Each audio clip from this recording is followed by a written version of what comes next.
Hai, aku April, mahasiswi semester 3 Ilmu Komunikasi Hindustan Negeri Muburan, Singaraja.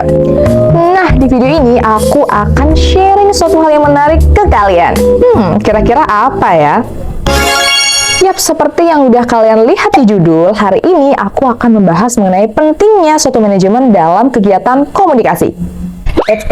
Sebelum kalian tahu pentingnya manajemen dalam kegiatan berkomunikasi, maka kalian perlu tahu apa itu manajemen.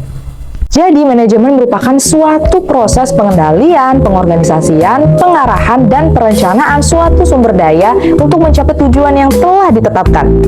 Nah, teman-teman, dalam manajemen juga melibatkan seperti apa pengambilan keputusan, pembagian tugas, pembagian strategi, dan penciptaan lingkungan kerja yang efektif dan efisien. Nah, dalam ilmu komunikasi juga dikenal ada istilah manajemen komunikasi. Manajemen komunikasi adalah cara setiap individu dalam mengelola proses komunikasi yang berhubungan dengan pihak lain dalam hal berkomunikasi. Nah, secara umum, manajemen komunikasi juga akan membentuk alur komunikasi agar nantinya bisa melahirkan koordinasi yang tidak saling berbenturan dan untuk menghasilkan solusi jika nantinya terdapat perbedaan pendapat. Nah, sampai saat ini udah mulai paham dong betapa pentingnya manajemen dalam suatu komunikasi. Manajemen dalam suatu kegiatan komunikasi akan sangat menentukan kesuksesan daripada kegiatan komunikasi tersebut. Nah, teman-teman, dalam pengelolaan suatu event dan juga organisasi ataupun perusahaan, terdapat 5 fungsi penting manajemen dalam komunikasi. Nah, untuk lebih memudahkan pemahaman kalian terhadap kelima fungsi manajemen tersebut, aku akan mencoba jelaskan melalui pengalaman aku sebagai seorang koordinator si acara pada salah satu event yang pernah aku handle. Nah, workshop tersebut merupakan sebuah workshop jurnalisme warga serangkaian pekan jurnalistik yang dilaksanakan oleh salah satu organisasi yang aku ikuti di kampusku. Workshop ini telah dipersiapkan sekitar 3 bulan lamanya dan berlangsung pada bulan September 2023 lalu. Lalu apa sih peran daripada 5 fungsi manajemen tersebut dalam persiapan kegiatan ini dan apa sih dampaknya apabila tidak diterapkan? Untuk itu, yuk kita simak penjelasannya. Nah, yang pertama yakni planning atau perencanaan. Nah, teman-teman, planning atau perencanaan ini dalam suatu kegiatan atau acara itu sangat penting sebagai dasar ataupun rancangan daripada seperti apa sih kegiatan ini atau konsep acara tersebut.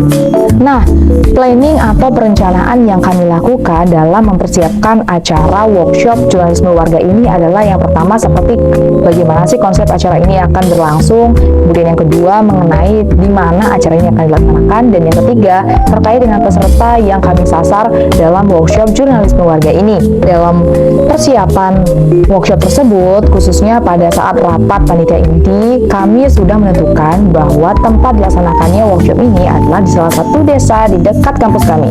Tapi sebelumnya, teman-teman, mohon maaf untuk nama desa dan juga perangkat-perangkat desa lainnya yang terlibat di dalam persiapan acara ini aku samarkan karena untuk kenyamanan bersama. Karena di video ini aku hanya fokus untuk membahas bagaimana sih pentingnya kelima fungsi manajemen dalam kegiatan komunikasi ini berjalan di dalam proses perencanaan serta pelaksanaan workshop yang pernah aku handle. So, kita lanjut lagi dan ini masih di tahap perencanaan atau planning ya. Nah, setelah kami menentukan tempat di mana acara workshop ini akan berlangsung, maka tentunya dong kami juga harus menentukan kapan dilaksanakannya workshop ini. Jadi, kami di panitia sepakat bahwa workshop ini akan dilaksanakan di awal September 2023 lalu. Nah, ada pun sasaran kami dalam artian peserta yang kami sasar dalam acara workshop jurnalisme warga ini adalah para karang taruna dan juga muda-mudi yang ada di desa tersebut. Karena tujuan daripada konsep acara workshop ini kami buat adalah untuk mengedukasi ataupun menginformasikan kepada anak-anak muda di suatu desa tersebut untuk bagaimana sih caranya menyebarkan suatu informasi ke media sosial nih, khususnya agar sesuai dengan kondisi di lapangan seperti itu. Jadi menyebarkan informasi tentunya tidak semudah yang kita kira. Jadi harus sesuai dengan apa yang terjadi di lapangan dan inilah informasi yang aktual. Nah, kita masuk ke bagian yang kedua yakni organizing atau pengorganisasian. Jadi, dalam tahap pengorganisasian ini akan ada suatu hal yang penting yakni bagaimana suatu acara ataupun organisasi dikelola dengan baik melalui pengorganisasian yang tepat pula. Jadi, ketua panitia berhak untuk membagikan tugas-tugas masing-masing sih melalui koordinatornya dan menugaskan mereka untuk bekerja sesuai dengan tupoksi masing-masing. penting. Seperti dalam workshop jurnalisme warga ini, misalnya si acara bertugas untuk menentukan konsep acara ini seperti apa, kemudian menghubungi narasumber, berkoordinasi dengan pihak desa terkait dengan tempat dan peserta, dan masih banyak lagi. Lalu di sisi lainnya tentu ada dong, semisal gizi konsumsi bertugas untuk bertanggung jawab atas segala bentuk konsumsi yang terdapat di dalam kegiatan tersebut. Kemudian si perlengkapan bertugas untuk menyiapkan berbagai macam perlengkapan yang diperlukan untuk kelancaran acara tersebut, dan masih banyak lagi. Nah, jadi pembagian tugas ini dalam artian pengorganisasian ini itu tidak hanya dilakukan oleh ketua panitia saja loh, tapi juga dilakukan oleh koordinator di masing-masing anggotanya. Jadi semisal pengalamanku di si acara, yakni aku sebagai koordinator membagi tugas anggota-anggotaku untuk membuat RAB, kemudian pembuatan plotting acara, dan masih banyak lagi seperti itu. Dan yang bertugas menghubungi narasumber dan lain-lain. Nah teman-teman, pengorganisasian atau coordinating ini tuh sangat penting loh untuk kelancaran suatu acara, dan pentingnya memiliki pusat ataupun sentral sebagai ketua panitia misalnya atau koordinator agar dilakukan secara terpusat, sehingga orang-orang akan lebih mudah untuk menjalankan tugasnya atau tupoksinya sesuai dengan arahan yang telah diberikan oleh ketua panitia ataupun koordinator masing-masing. Yang ketiga, yakni directing atau pengarahan.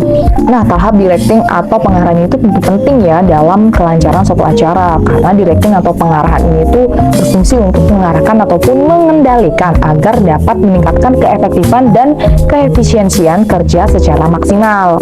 Nah, jadi directing dan juga organizing tadi itu berbeda ya. Organizing itu lebih ke pembagian tugas, namun directing ini lebih ke pengarahan daripada tugas-tugas yang telah diberikan tersebut. Nah, di dalam persiapan workshop jurnalisme warga ini, pengarahan atau directing ini dapat dilakukan melalui rapat-rapat intern yang dilakukan oleh masing-masing koordinator untuk memantau dan juga mengarahkan para anggotanya untuk melaksanakan tugasnya masing-masing. Jadi melalui rapat ya teman-teman. Jadi bisa dilaksanakan rapat secara rutin, mungkin seminggu sekali, untuk menanyakan progres daripada tugas-tugas yang telah diberikan kepada anggotanya tersebut, seperti itu. Nah, semisal sepengalamanku sebagai koordinator acara di dalam workshop ini, jadi aku setiap minggu selalu rutin melakukan rapat-rapat ya, baik online ataupun secara langsung atau luring tatap muka, itu untuk memantau ataupun memonitoring progres daripada tugas-tugas yang sudah aku berikan kepada masing-masing anggotaku, seperti itu, sehingga aku bisa tahu terkait dengan sampai mana sih progres mereka serta persiapan mereka dalam merancang konsep acara tersebut. Nah, fungsi yang keempat yakni coordinating atau koordinasi. Coordinating atau koordinasi ini sangat penting untuk kelancaran atau kesuksesan daripada suatu acara dan juga organisasi atau perusahaan sih secara umum. Jadi koordinasi ini berhubungan dengan bagaimana proses komunikasi yang berlangsung baik dari atasan dan juga bawahan dan sebaliknya. Nah, dalam kegiatan workshop ini, koordinasi yang berlangsung itu yakni dari ketua panitia ke koordinator, dari koordinator ke anggotanya, ataupun sebaliknya dari anggota ke koordinator dan dari koordinator ke ketua panitia. Nah, salah satu bentuk koordinasi yakni seperti setiap rapat, ketua panitia wajib untuk menanyakan bagaimana sih progres-progres yang telah dilakukan oleh masing-masing melalui koordinator-koordinator di si masing-masing tersebut.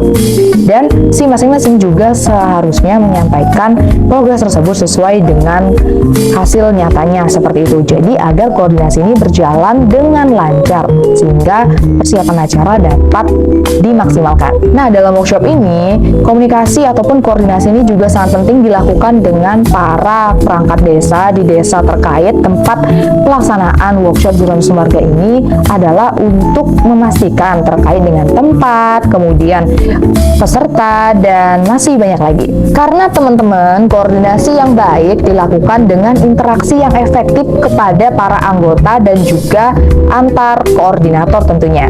Nah, karena koordinasi melalui proses interaksi yang terjalin dengan harmonis dan juga semangat kekeluargaan akan menciptakan semangat dari para anggotanya untuk ikut serta dalam menyukseskan kegiatan tersebut. Nah, yang kelima yakni fungsi controlling atau pengawasan.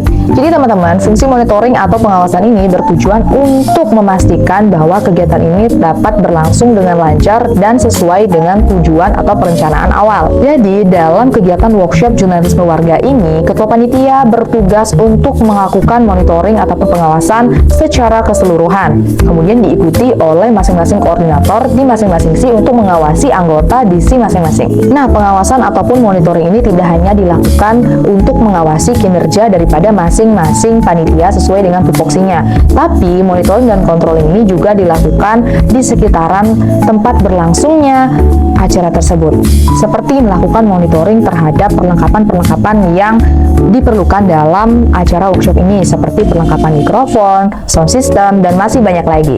Selain itu, pada saat itu kami di panitia juga melakukan pengawasan atau monitoring terkait dengan para peserta dan juga undangan agar dapat hadir tepat waktu. Nah teman-teman, itu dia 5 fungsi manajemen dalam komunikasi berdasarkan pengalaman aku sebagai koordinator acara pada acara workshop Pekan Jurnalistik. Nyatanya teman-teman, kelima fungsi ini sangatlah penting untuk diterapkan bukan hanya di suatu acara atau event saja, tapi dalam suatu pengorganisasian dalam perusahaan dan juga organisasi-organisasi lainnya. Serta apabila salah satu fungsi ini tidak berhasil diterapkan dengan baik, maka akan mempengaruhi kesuksesan daripada acara, event, kemudian tujuan daripada organisasi dan juga perusahaan tersebut loh. Nah, seperti pengalaman yang aku alami dalam kegiatan Pekan Jurnalistik ataupun workshop jurnalisme warga tersebut adalah kesalahan di perencanaan dan juga coordinating. Mengapa aku katakan demikian? Karena ada suatu hal yang tak terduga dan di luar daripada prediksi kami di panitia.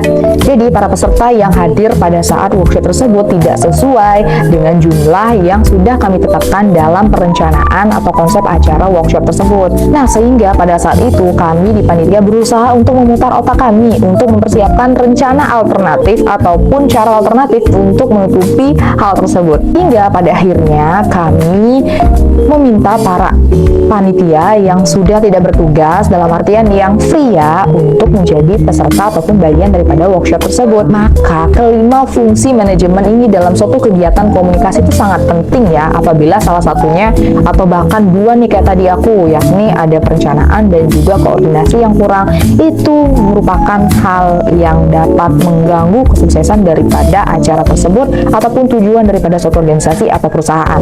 Karena kita tidak tahu bahwa ada hal-hal di luar kendali kita yang dapat mengganggu konsep yang sudah kita tentukan terkait dengan acara ataupun tujuan kita.